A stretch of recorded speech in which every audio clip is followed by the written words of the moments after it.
India गठबंधन से क्या अलग होंगे जयंत चौधरी? सबके मन में यही सवाल चल रहा है क्योंकि हाल ही में राज्यसभा में हुई दिल्ली सेवा बिल पर वोटिंग के दौरान जयंत चौधरी मौजूद नहीं थे। लेकिन इसके बाद ही चर्चा इस बात की शुरू हुई कि आखिर क्या विपक्ष अलग थलग पड़ रहा है। जैसा कि अमित शाह ने साफ कहा था कि विपक्ष समय के साथ साथ अलग होता जाएगा। आप सभी को जानकारी देते जयंत चौधरी इस वजह से ज़्यादा चर्चाओं में आए क्योंकि वोटिंग के वक्त एक तो वो मौजूद नहीं थे और दूसरी तरफ मनमोहन सिंह जो व्हील चेयर पर मौजूद थे। तो सवाल यही था कि जयंत चौधरी की ऐसी क्या परेशानी थी जो वो शामिल नहीं हुए इस वोटिंग के दौरान। तो आप सभी को बता दें, जानकारी ये सामने है कि वो अपनी पत्नी के स्वास्थ्य कारणों की वजह से शामिल नहीं हुए थे। लेकिन इन सब के बीच दावा ये किया जा रहा है कि जयंत चौधरी बीजेपी के संपर्क में है और सीट बंटवारे पर पेच फंसाए, वरना जयंत चौधरी कब का ये ऐलान कर देते कि वो एनडीए के साथ मिलकर चुनाव लड़ेंगे।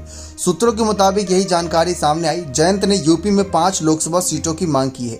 हालांकि बीजेपी उन्हें 3 सीट देने को तैयार है। बस इसी बात पर पेच फंसा हुआ है। बीजेपी पिछले काफी समय से जयंत को अपने पाले में लाने की कोशिश कर रही है, जैसे ओपी राजभर को अपने पाले में लिया। बीजेपी का मानना है कि अगर जयंत एनडीए में आ जाते हैं तो जाट मतदाताओं की मदद से पश्चिमी यूपी में भी क्लीन स्वीप हो सकता है। जयंत चौधरी अगर एनडीए में शामिल हो जाते हैं तो समाजवादी पार्टी के लिए किसी बड़े झटके से कम नहीं होगा।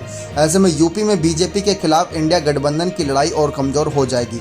जयंत चौधरी इंडिया गठबंधन की पहली बैठक में भी शामिल नहीं हुए थे, तभी से उनके बीजेपी के संपर्क में होने के कयास लगाए जा रहे थे। हालांकि कर्नाटक में हुई दूसरी बैठक में वो जरूर पहुंचे थे, लेकिन अब राज्यसभा में जिस तरह वो वोटिंग से दूर रहे उसने विपक्षी खेमे में हलचल मचा दी।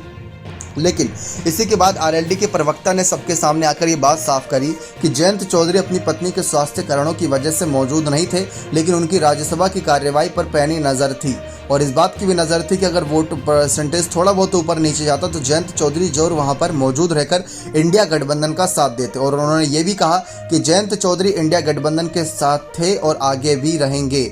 और ये भी खबरें हैं कि समाजवादी पार्टी और विपक्षी पार्टियों के सामने जयंत चौधरी की पार्टी ने इस बार 12 सीटों की मांग करी है। हर बार ही सीटों को बढ़ाकर मांग की जाती ताकि अगर घटते घटाते सीटें आए भी तो ज़्यादा से ज़्यादा सीटें उनके पास आएँ। अब देखते हैं क्या कुछ डिसीजन रहता है इंडिया गठबंधन का और एनडीए का। खासकर जयंत चौधरी पर सबकी नज़र रहेंगी।